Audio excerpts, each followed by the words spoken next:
Hey, happy Valentine's Day. It's Mark Lanier with your video thought for the day. These video thoughts, based on the email traffic I get and a few other posts, get viewed by a lot of different people from a lot of different walks of life. And I try real hard to make these thoughts something that's helpful for everyone who might tune in. But I want to narrow my focus just a little bit this morning. A lot of the people who listen to these thoughts, because the thoughts I think are spiritual in nature and because I'm a Christian by faith and practice, a lot of people who, probably most, who watch these are Christians.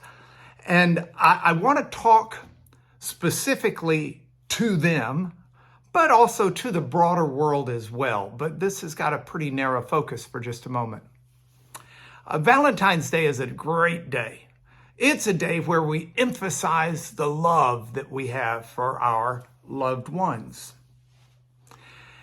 The Christian concept that was taught by Jesus and lived out to the best of their ability by the Christians of the early church, and I hope Christians today, is a charge to love not only those who we're close to, but to love even our enemies, even those who are far away.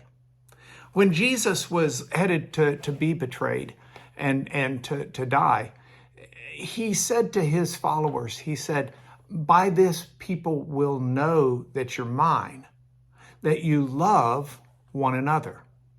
Now, he's not talking about an ooey gooey emotional feeling. You can't force yourself to have that for everybody. But he is talking about living a life committed to the good of other people. And this is the same driving force behind Jesus himself. One of the most famous passages in all the Bible is found in John 3:16, where it says, "God so loved the world that he gave his only son, that whoever believes in him won't perish but live eternally." It was love that motivated Christ. It was God's love for us. Now, this love is one that should not leave us just watching.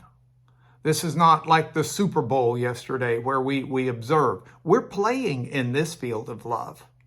This is a love where John said it this way in a letter called 1 John. He says, "We love because he first loved us." In fact, he says, "By this we know that we're children of God, that we love one another." Now, it's not simply loving others that make us followers of Jesus, but it's certainly part of, it's the element that shows it.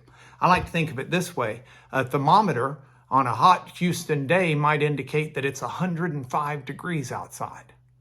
Now, it's not hot because the thermometer says so. It's hot, and the thermometer is evidence of its hotness. Well, in the same way, it's not just loving people that makes you a Christian, but that is the evidence that you're a Christian, is the love you have for others. We live in a world where hatred is applauded.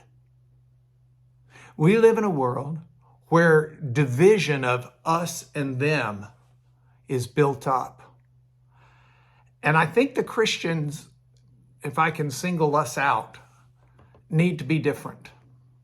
We need to be like a light that's set on a hill that shines into the darkness. We need to be the salt that permeates the food and gives it flavor and preserves our culture in its good ways.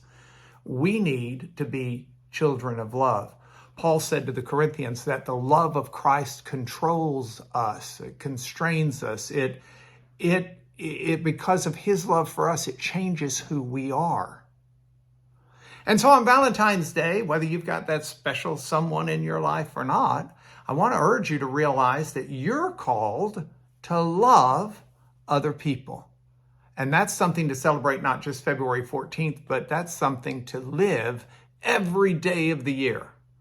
Now, look forward to the rest of this week, because I'm going to be talking about failure. And at least I'm going to try to, if I don't fail at it. But that's tomorrow. This is your video thought for today.